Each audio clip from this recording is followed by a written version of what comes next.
as it's said that on some misty nights, you can actually see an old witch in the middle of Spring Hill Road.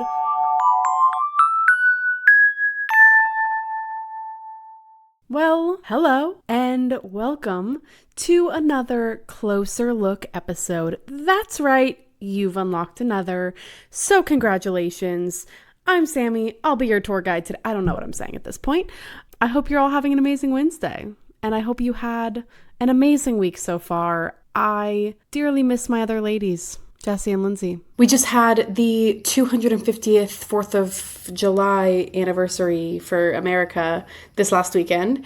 And I am confident there's a better way to say that. But if you're from America, I hope you had an amazing holiday weekend and maybe had some time off from work. And if you're not from America, then I hope you had an amazing restful weekend. I had a friend's birthday on the 4th of July, so I went to hang out with them, which was really lovely and very fun. So it was both fun and a relaxing weekend for me, and I hope you all had an amazing time. And you know, it would be such an amazing gift for the 250th anniversary for America, whether you're from America or not, is if you like and subscribe and rate 5 stars and comment and tell all your friends about us, because it would help us out so much and it would mean the world to us. And what greater present than ladies or yikes. Okay. But if you're new here, hi, welcome. Thank you for being here. If you're an OG or you've been here for a while, hi, welcome. Thank you for being here. It actually is so cool that we get to do this because growing up as someone who experienced ghosts and hearing voices, seeing things, like it is such a safe space that we want to create for people, and we hope that you feel that. And I wish that I had that community growing up because I always felt so weird and isolated that like I could have these experiences that everyone else said wasn't true or invalidated. And I hope that we can give you that space that if you've experienced something, you're not alone. It's really cool.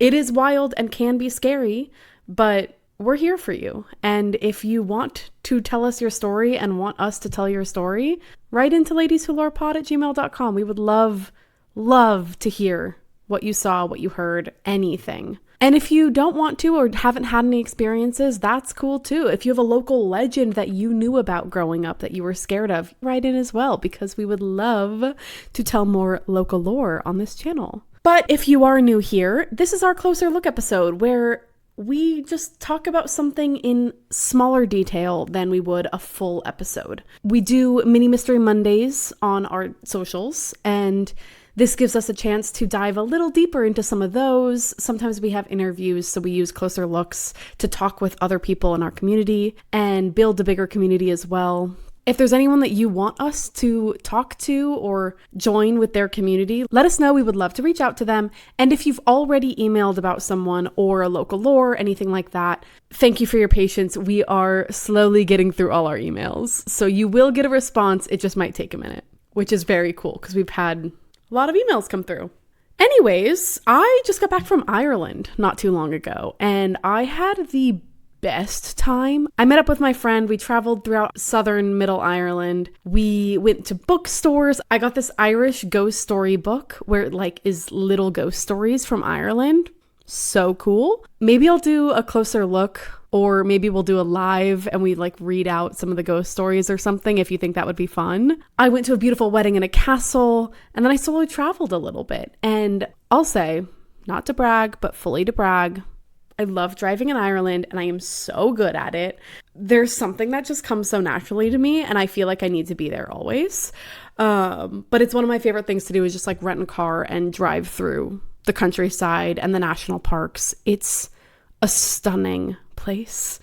If you haven't been before and you're able to travel there, I highly recommend adding that to your list or moving it up your list because it is so special and magical, and you can feel the magic in the air the moment you step off the plane, in my opinion.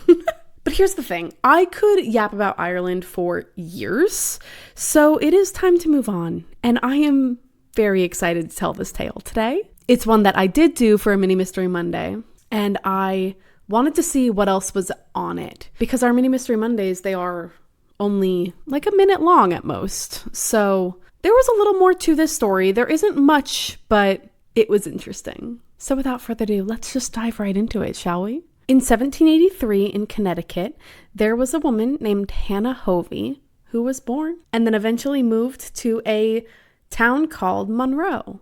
We actually know very little about Hanna, her early life, her middle life. We know she was born as Hanna Hovey. She lived in the Stepney area of Monroe, and she married Captain Joseph Hovey, and they lived on Cragley Hill. And that's kind of all we really know about her early life. And legend says that one day, her husband, Captain Joseph Hovey, was on an evening walk and got disoriented and fell off a cliff and died.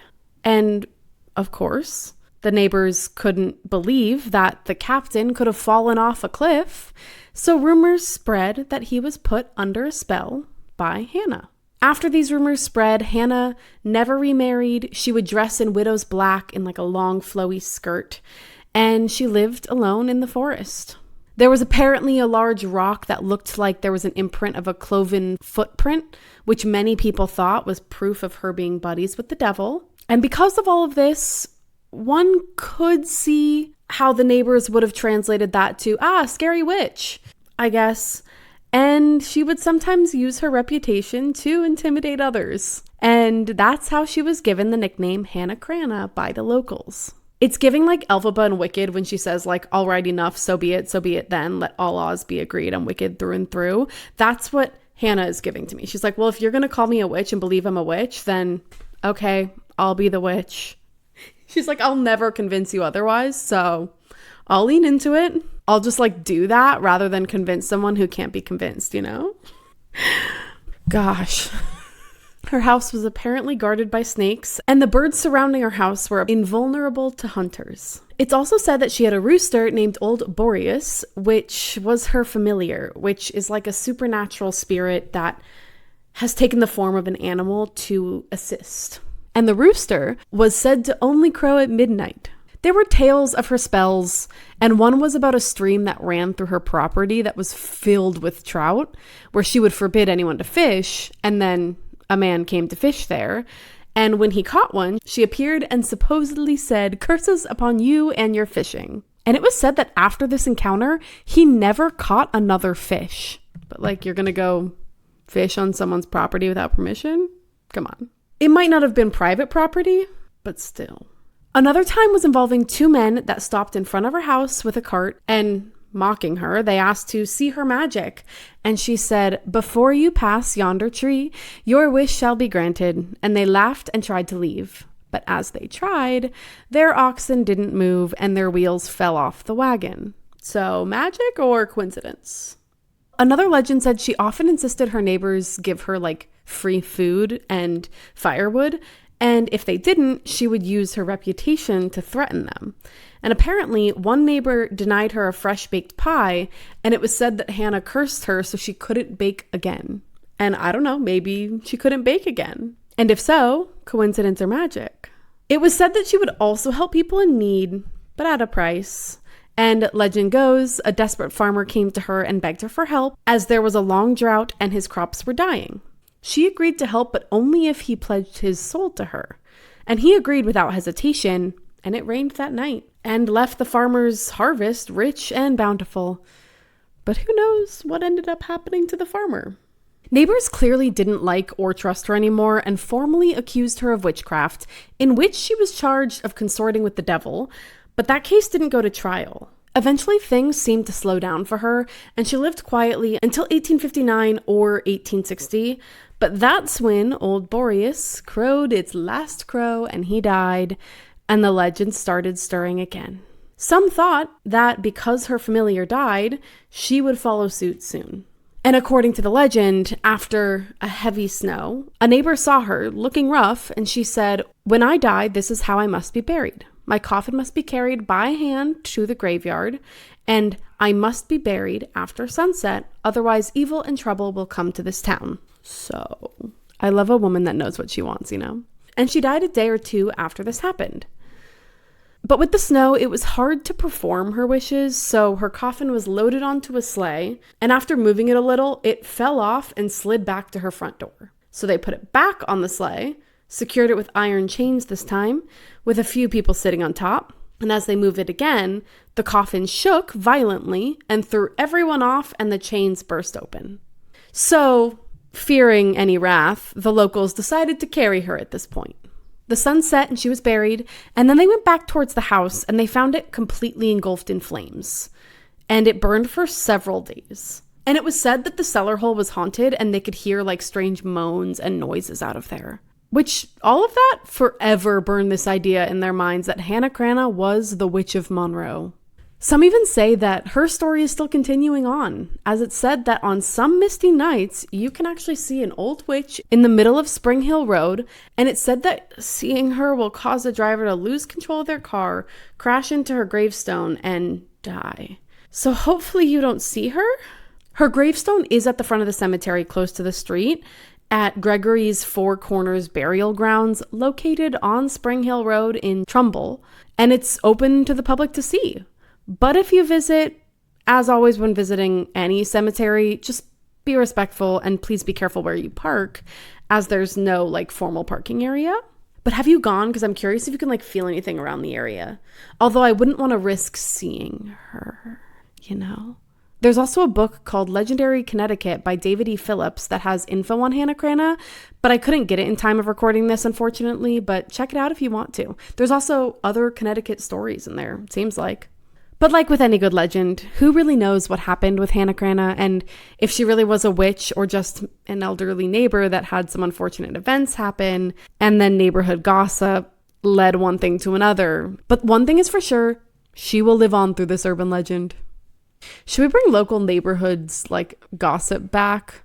I feel like people used to know their neighbors and I think that was super fun. Should we bring that back? Maybe not. Probably not. I don't know. If you live in a cool area with cool neighbors, maybe. What if you need butter or eggs? But anyways, it's time to wrap this closer look episode up, unfortunately. I hope you enjoyed this little legend as much as I did, and I hope you all have an amazing Wednesday. As always, like, rate, review, subscribe, comment, and email us if you have any local legends or personal stories that you want us to share at ladieswholorepod@gmail.com. I love you all. Thank you so much for being here with me. And now the best part of the episode, or the most awkward, as I get to sing by myself. Okay, I don't think that I want to sing. I could sing as a witch, but is that weird? Maybe I'll do it and then cut it if I hate it. 1, 2, 3. Ladies who lore. Okay, bye. Sweating.